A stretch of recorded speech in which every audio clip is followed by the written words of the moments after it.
President William Samoei Ruto is a master court poet of Kenyan politics. Imagine, in the run-up to the 2022 general election, he made sure that he is totally independent. And that is to mean he owed no one anything. And anybody who wished to join his camp, he would allow them, but under the condition that they were ready to adhere to his principles. He also made sure that he was financially independent. Up to date, 2 years after clinching the presidency, I've not heard even rumors that person so and so or person X is the person to whom funded President William Samoei Ruto in the last general election. And in fact, I tend to think this man schemed for the presidency as early as 2010. Because imagine, back in 2010, President William Samoei Ruto campaigned against the 2010 constitution, of which, from where I sit, I strongly believe that he knew he was not going to win against the 2010 constitution, but he campaigned against it.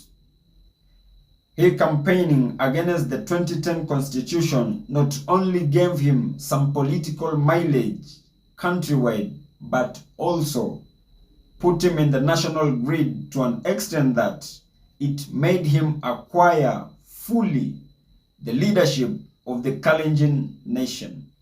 And in 2013, he deputizing the former president Uhuru Muigai Kenyatta, he made sure that no any Kalenjin leader was re-elected. And by then, we had the likes of Franklin Bett and Henry Kosigei.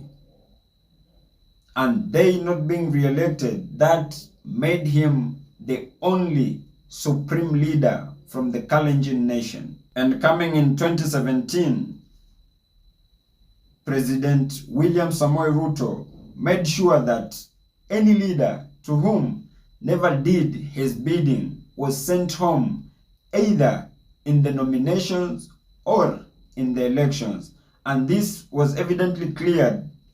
And this was evidently cleared because people like the former governor of Kiambu, William Kabogo, has times above numbers admitted that the current president and the previous one were very instrumental in sending him home. And after sending them home, President William Samoei Ruto went ahead to install the very young, committed and energetic leaders, the likes of Kinandindi Nyoro and Kimani Ichung'wah.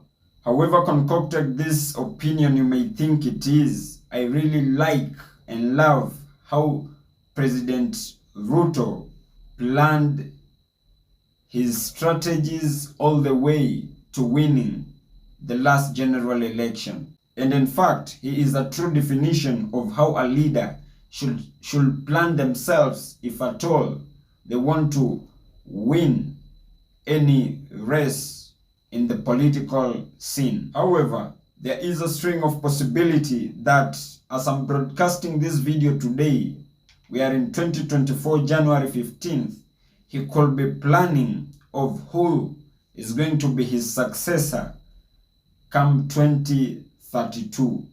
Essentially, I keep on wondering how Stephen Kalonzo Musyoka wants to be president come 2027, but he doesn't know when to start planning for it.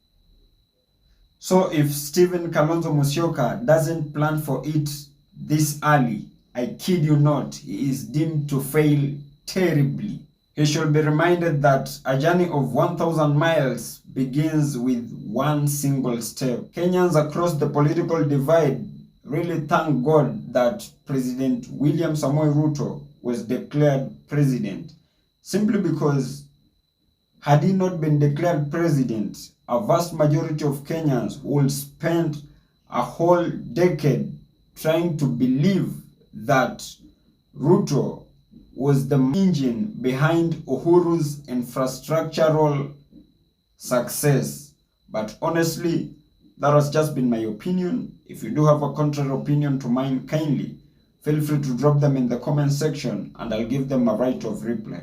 And as I come to the penultimate part of this video, in case if you're watching me for the very first time, kindly just consider hitting on the subscribe button. If you have been watching my videos and you have not subscribed, kindly just consider hitting on the subscribe button. And more so, if you're watching me from a different platform, either Telegram, TikTok or Facebook, kindly just head on over to YouTube, search for Sultan Sudi.